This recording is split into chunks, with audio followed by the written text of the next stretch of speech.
बढ़ते आगे। और आज सरकारी कंपनियों में 2 शेयर बड़े एक्शन में दिख रहे हैं, पीएफसी और आरईसी। जानते हैं क्या वजह इन दोनों शेयरों में बड़ी तेजी की।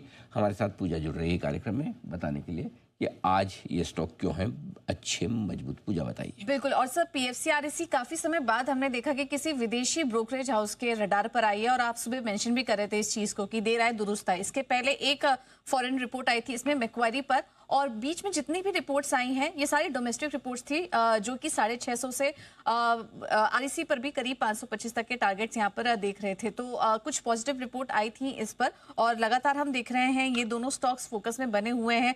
रिपोर्ट्स पिछले 2 महीने में अगर देखें तो करीब 10 ब्रोकरेज की रिपोर्ट आ चुकी है इन दोनों ही कंपनियों पर। आरईसी पर यहाँ से करीब अधिकतम 650 के टारगेट्स ये कंपनियां देख रही हैं, और पीएफसी पर 525 तक के टारगेट्स उन्होंने दिए हैं।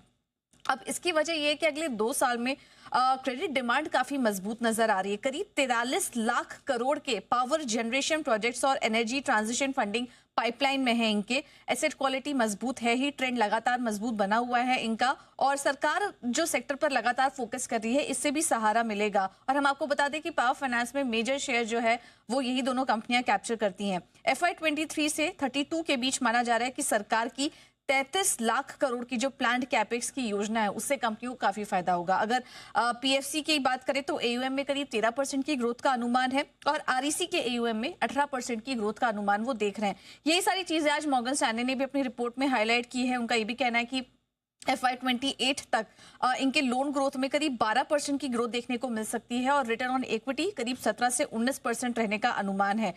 ये स्टॉक 5 से 6 के पी मल्टीपल पर भी ट्रेड कर रहे हैं, वैल्यूएशन भी आकर्षक है, और डिविडेंड यील्ड 3.8 से 4.5% के डिविडेंड यील्ड पर रहेगी। साथ ही एसेट क्वालिटी भी स्टेबल ही नजर आ रही है। इस वजह से मॉर्गन स्टैनली ने कहा है कि इन दोनों ही कंपनियों पर अभी भी रिस्क रिवॉर्ड काफी बेहतर नजर आ रहा है, इसलिए खरीदारी के साथ यहाँ पर अपनी ओवरवेट की रेटिंग के साथ अपनी जो कवरेज है वो शुरू की है। और 508 का टारगेट वो पीएफसी पर देख रहे हैं, आरईसी पर 485 का टारगेट मॉर्गन स्टैनली की तरफ से आया है। लेकिन जैसा कि हमने कहा कि इसके पहले भी जितनी रिपोर्ट्स आ रही है पिछले 2 महीने में 650 तक के टारगेट्स पीएफसी के लिए बताए जा रहे हैं।